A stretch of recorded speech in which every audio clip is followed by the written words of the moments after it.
My name is Noah Carter, or at least, that's what I thought it was. I'm 28 years old, and according to the state, I don't exist. This isn't a metaphor. It's not a feeling. It's a fact I was forced to confront 24 hours after I spat into a tube for an at-home DNA test. In the day that followed, my family vanished. Our house was sold to strangers who swear we were never there. My entire past was deleted, and the only proof I have that my life was ever real is this. These results, which told me something that should be statistically impossible. And a single, terrifying question that now haunts my every waking moment: who am I really? Before my world was dismantled, life was simple. Predictably simple. The kind of simple you don't appreciate until it's been ripped away from you. I lived in a quiet suburb, where the loudest sound on a Saturday was Mr. Henderson's lawnmower next door. I had a family. A father, David. A mother, Sarah. And a younger sister, Chloe, who was always stealing my hoodies and never returning them. We were the Carters. We weren't special or dramatic. We were just there. A fixed point in the universe. My dad, David, was our family's anchor. A high school history teacher who smelled of old books and freshly cut grass. He had this quiet strength and a laugh that made his whole body shake. He taught me how to throw a baseball, how to change a tire, and how to face disappointment with a steady gaze. My mom, Sarah, she was the heart.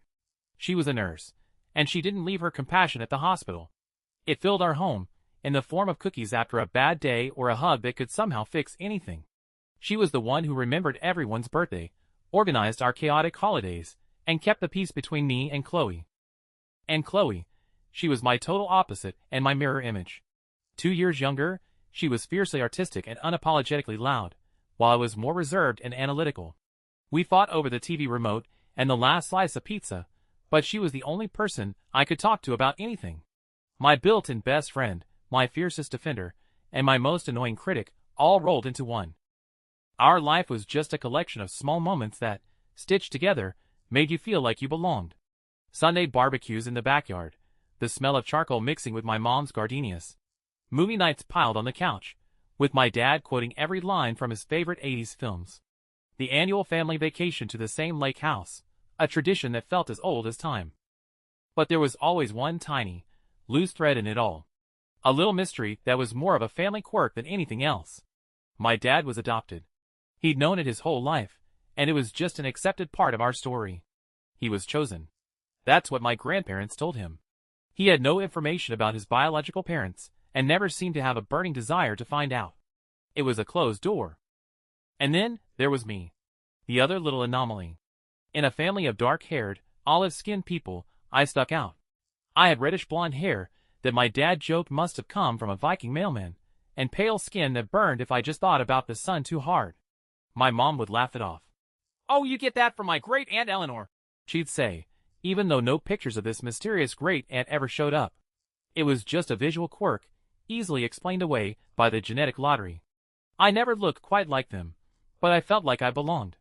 Their love was my mirror. I saw myself in the way my dad would ruffle my hair, in the way my mom would look at me across the dinner table.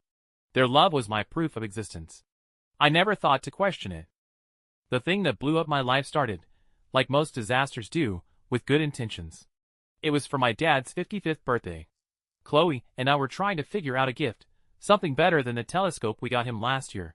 We were at the kitchen table, scrolling through websites, shooting down one idea after another. A new grill? Too predictable. A watch? He loved the one he had. Then Chloe's face lit up. "I've got it," she said, spinning her laptop around.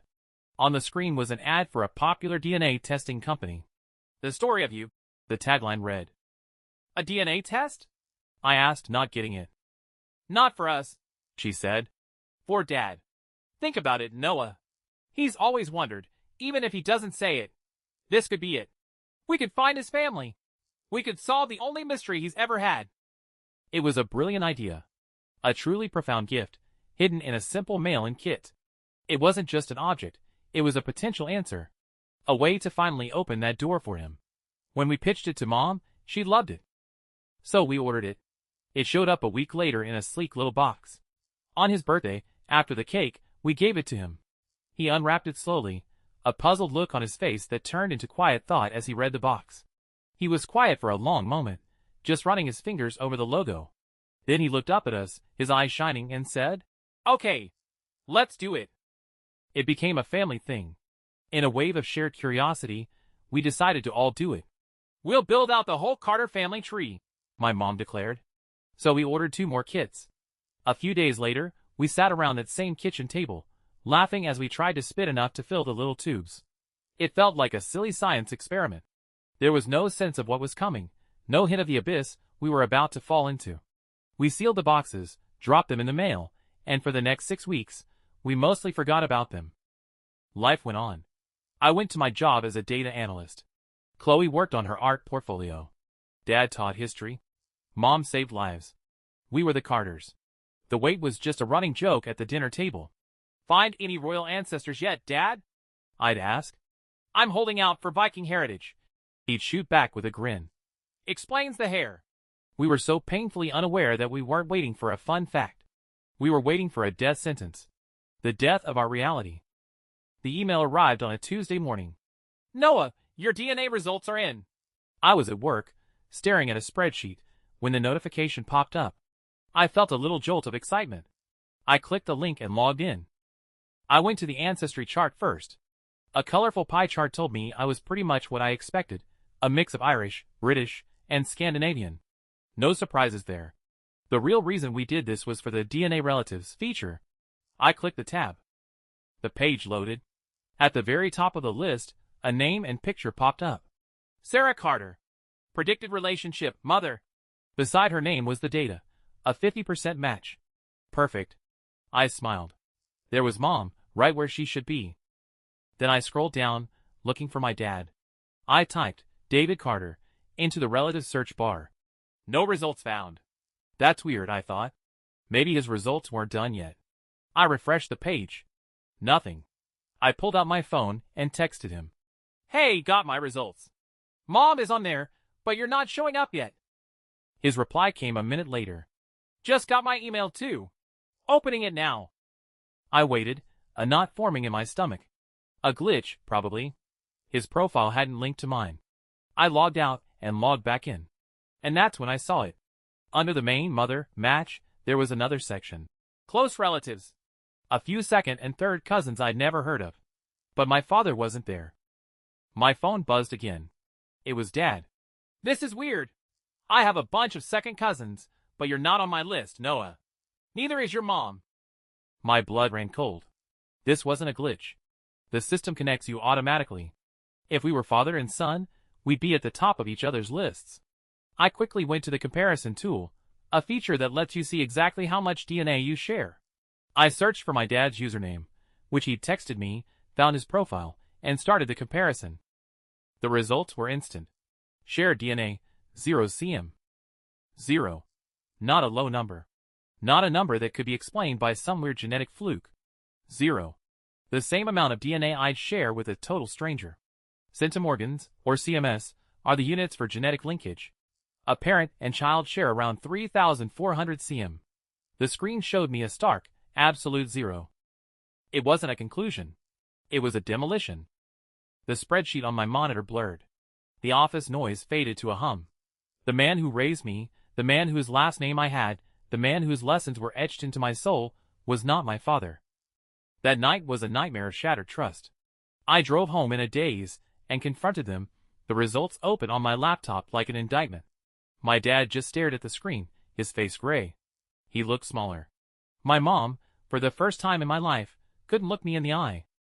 The story came out between sobs and long, awful silences. It was the oldest story in the book. Before they were married, they had a brief separation. My mom had a moment of weakness, a one-night stand with an old college flame. She was ashamed, and when she and my dad got back together, she found out she was pregnant. She was too scared to tell him, too scared to lose him again. So she buried it. For 28 years. My father, David, just sat there, his entire life rewritten in a second. He wasn't just a man whose wife had cheated. He was a man who had lovingly raised another man's son. Chloe was dead silent, her face a mask of shock, looking back and forth between us like we were all strangers. My world was shaken to its core.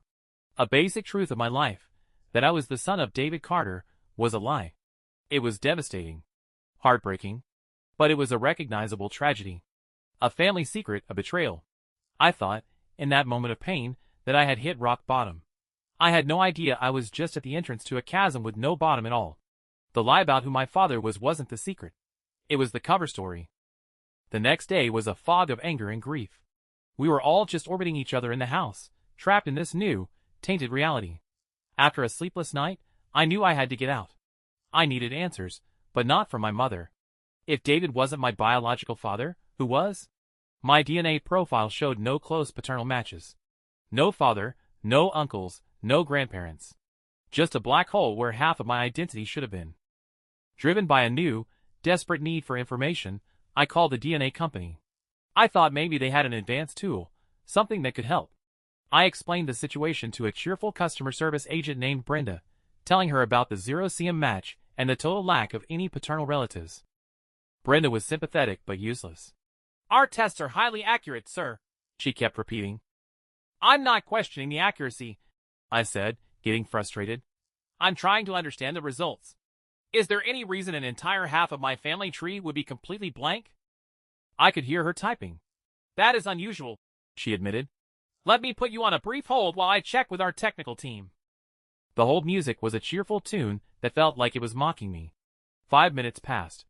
Then 10. When Brenda came back, her whole tone had changed. The friendly customer service voice was gone, replaced by something clipped and formal. "Sir," she said, her voice now cold, "your testing kit has been flagged for a data integrity review. Your account and results will be temporarily inaccessible." "What? Why?" I demanded. "What does that even mean?" "I'm not at liberty to disclose that information," she said flatly. "A specialist will contact you if the review is complete. Please do not call this line again regarding this case." Then she hung up. I just stared at my phone, a chill creeping up my spine. A data integrity review? Something was wrong. It felt like I'd stumbled on something I wasn't supposed to see, and a door had just been slammed in my face. An awful feeling began to crawl over me. I needed to talk to my parents. I left work early and started driving home, my mind racing. As I turned onto my street, my heart stopped. In front of my house, with the peeling paint on the porch swing Dad and I were supposed to fix, was a "for sale" sign. And slapped across it in bold red letters was the word, "sold." I slammed the car into park and ran to the front door. My key didn't fit. The lock was changed. I started hammering on the door, panic rising in my throat. After a moment, the door opened. A man I'd never seen before, in his mid-50s, stood there. "Can I help you?" he asked. "What are you doing in my house?" I asked, my voice trembling. "Where are the Carters?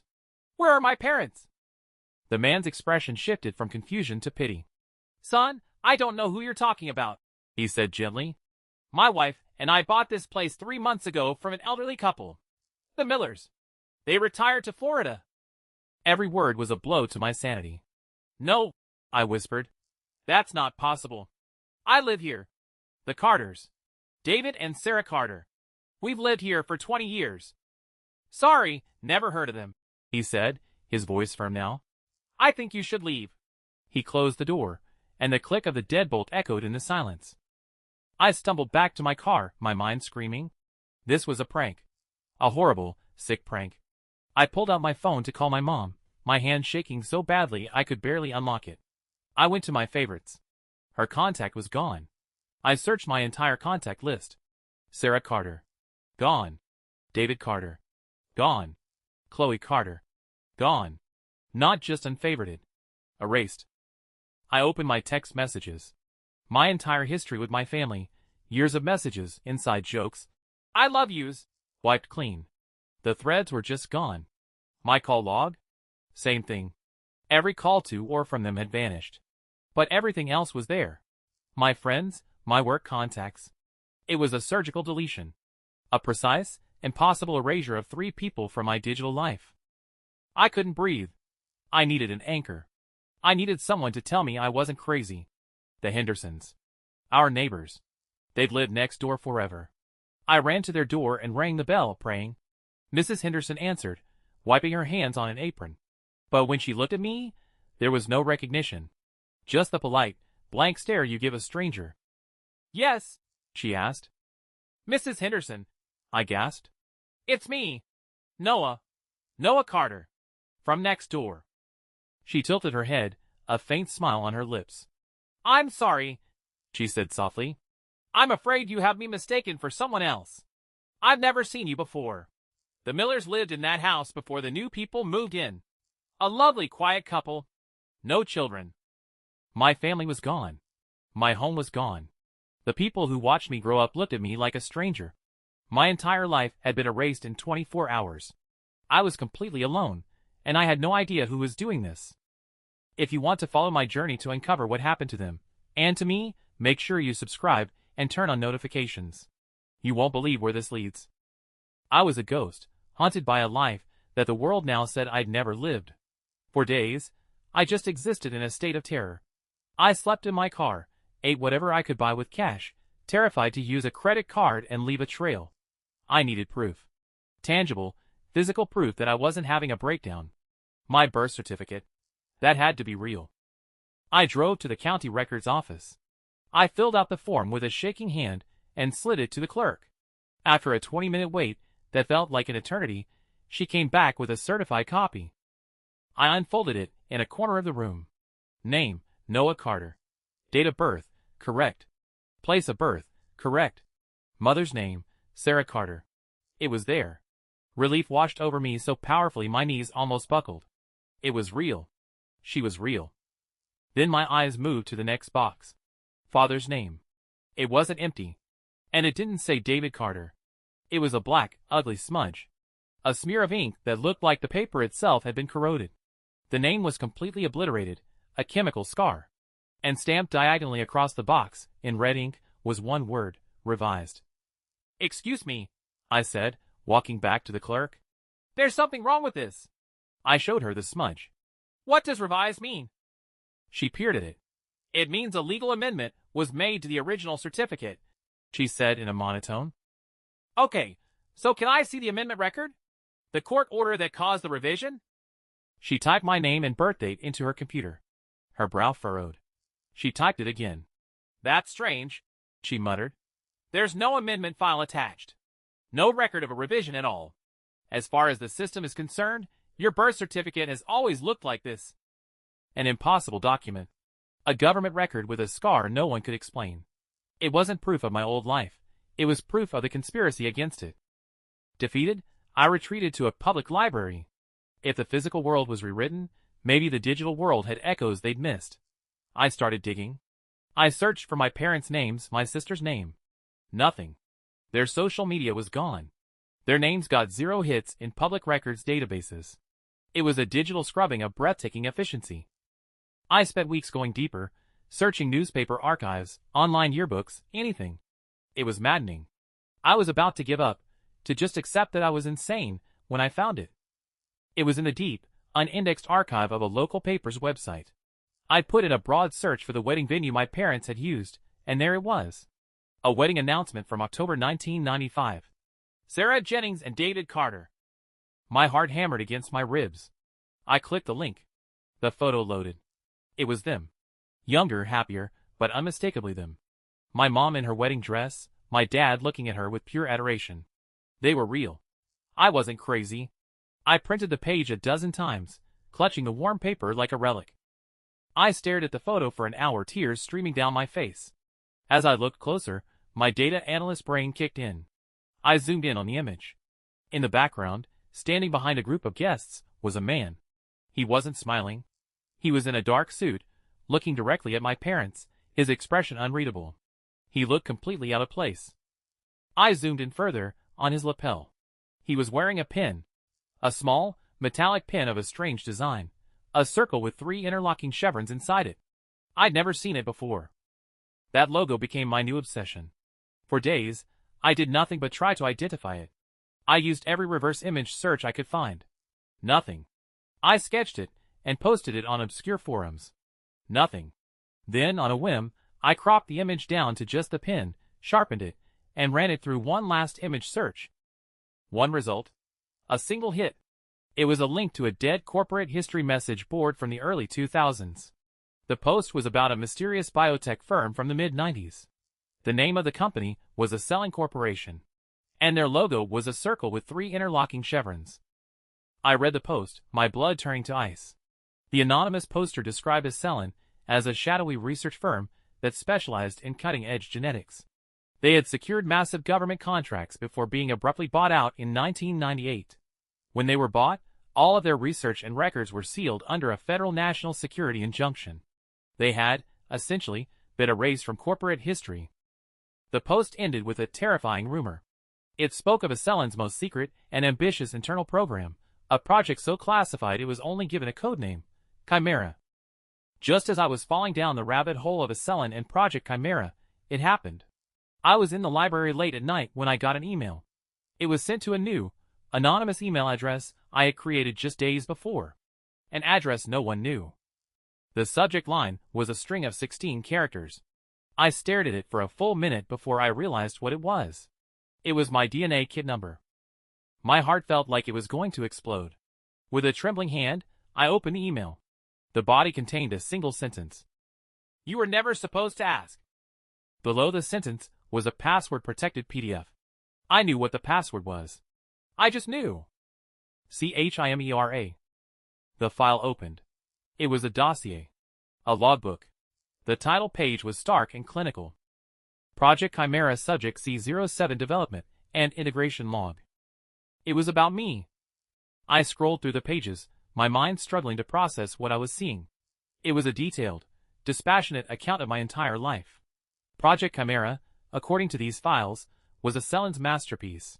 The goal was something I could barely comprehend: to create a human being with a completely synthetic genome. To build a person from the ground up who was, genetically, a ghost. No ancestral DNA, no traceable lineage, no biological history. A clean, human asset who couldn't be identified through genetic profiling. The logs detailed my gestation in an artificial womb, my birth, and my placement. I was subject C07. The log described my assignment to 2 long-term handlers, chosen for their stable psychological profiles. Their designations were DC and SC, David Carter and Sarah Carter.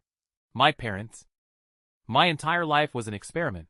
Every birthday, every case of the flu, every A on a report card, it was all documented as developmental data. My family was a construct. My home was a laboratory. The love I felt, the belonging I cherished, it was a carefully managed simulation. The DNA test was the one thing they didn't properly plan for. The explosion of commercial DNA databases created a vulnerability. My DNA, my unique, untraceable, synthetic DNA, entering a public system was a massive red flag. It triggered what the document chillingly called the Sunset Protocol. The protocol was a systematic erasure. The immediate extraction of handlers DC, SC, and their biological daughter, Chloe. The complete scrubbing of all records. And, most terrifyingly, the document mentioned localized social memory suppression, though it offered no details on how. My neighbor's blank stares. The new family in my home. It was all part of the protocol. The final pages held the answer to the smudged birth certificate. I was never legally the son of David Carter. He was my handler. The original certificate had a placeholder name that was chemically removed and stamped, revised, when the project began. Biologically, I had no father. Legally, I had no father. My mother was a petri dish and my father was a corporation that no longer existed. The lie about my parentage, the tearful confession from the woman I called Mom, that was a lie too. A pre-planned misdirection. A Level 1 containment narrative, to be used if I ever questioned who my father was. It was designed to give me a painful but understandable answer, to stop me from digging. A lie to cover up the impossible truth. I wasn't a person. I was a project. And now, the project was over. The library was silent, but my world was screaming. I sat there for hours, staring at the blueprint of my artificial life. The people I loved were gone. And the most agonizing part was the question now burning in the wreckage. Was any of it real? Was their love genuine, something that grew over years, or was it just part of the assignment? My dad's pride, my mom's comfort, my sister's loyalty, was it all just an act for the logbooks? I'll never know. Who am I? Noah Carter is a name on a file. My memories feel real, but their foundation is a lie. I'm a walking, breathing data set. The documents say I am human, but I feel like a forgery. I'm a loose end. A ghost in a decommissioned machine. I have a driver's license that says I'm Noah Carter, but I have no history, no family, no past. The DNA test didn't prove I don't exist. It proved I shouldn't. The biggest mystery is who sent me that email. Who gave me the key? Was it one of my handlers? An act of love at the very end? A scientist consumed by guilt? Or is this just the next phase of the experiment? Are they watching now, to see what a man with no past does with his future? I don't have the answers. Not yet. The file was a history, but it's also a map. It has names, locations, old project numbers. It's a breadcrumb trail back into the shadows. They erased my life, but they made one mistake. They left me. My name is Noah Carter. I don't know if that's who I was born as, but it's who I am now. The DNA test was supposed to tell me where I came from. Instead, it showed me what I am. A secret that's been set free. They took my past. I'm going to make sure they don't have a future. My search for the truth is the only thing I have left. And I'm just getting started. What would you do if you found out your entire life was a lie?